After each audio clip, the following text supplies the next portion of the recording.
শাহজাহানকে গ্রেপ্তার করা হলো নাকি রাজ্য সরকার ড্যামেজ কন্ট্রোল করছে?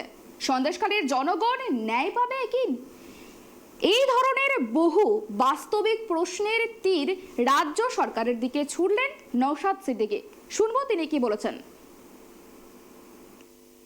শাহজাহান শেখ গ্রেফতার হয়েছে, প্রশ্ন থেকে যাচ্ছে শাহজাহান শেখ গ্রেফতার হলো না অ্যাডজাস্ট করলো, না সারা রাজ্যে যেভাবে কোর্ট থেকে শুরু করে অপোজিশন থেকে গভর্নর থেকে সাধারণ মানুষের সমালোচনার শিকার হচ্ছে রাজ্য সরকার, তার জন্য ড্যামেজ কন্ট্রোল করা হলো, না বলির বাঁকড়া শাহজাহানকে বানানো হচ্ছে, যত বেলা গড়াবে বোঝা যাবে। তবে একটা কথা, সন্দেশখালীতে যে ধরনের বা যত রকম অন্যায় সংগঠিত হতো, চাই মানুষের বাক স্বাধীনতা কেড়ে নেওয়া, ভোটদান থেকে বিরত রাখা সাধারণ মানুষকে, সেখানকার মহিলাদের সাথে যে অন্যায় হয়েছে, ওখানকার জমি দখল করা থেকে শুরু করে রাস্তাঘাটের উন্নয়নের জন্য যে টাকা আসে বা মানুষের উন্নয়নের জন্য যেটা আসে সেটা লুটপাট করে খাওয়া থেকে শুরু করে এক কথায় যত রকম অন্যায় হয়েছে তার মাস্টার মাইন্ডে ছিল, তার মাথায় ছিল এই শাহজাহান শেখ। আর এদের হ্যান্ডস হিসাবে শিবু, উত্তম আরও যারা আছে তারা এগুলোকে বাস্তবায়ন করতো। আজকের অ্যারেস্ট হওয়ার পরে সন্দেশকালীন মানুষ কিছুটা হলো স্বস্তির নিঃশ্বাস পেয়েছে। এখন প্রশ্ন আমার মন থেকে জাগছে, এরা বিচার পাবে তো? এদের বিচার হবে তো? এরা শাস্তি পাবে তো? পুলিশ বা শাসকের পক্ষ থেকে অনেক বড় বড় বিভিন্ন সময় বিভিন্নভাবে কথা বলেছে। দিনের শেষে কি দেখেছি? কামদুনি কাণ্ডে 10 বছর পরে কি হয়েছে? সেই জন্য আমি আজকে আশঙ্কিত, এরা শাস্তি পাবে তো?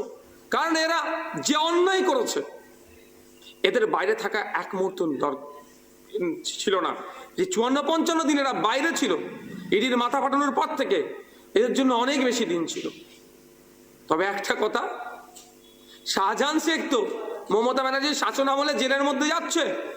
আমি হলফ করে বলতে পারি এই মমতা ব্যানার্জির সরকারের পতন একে জেলের মধ্যে দেখতে হবে।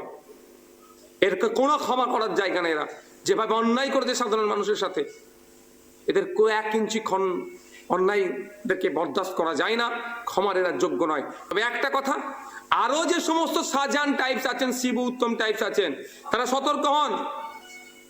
আপনাদেরও দিন আসছে।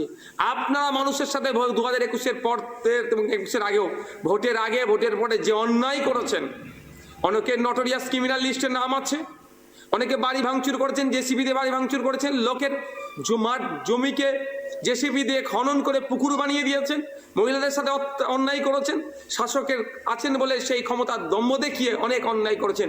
আপনাদেরও দিন আসছে, আপনাদেরকেও জেলের ভাত খাওয়ানো হবে, প্রস্তুত থাকুন।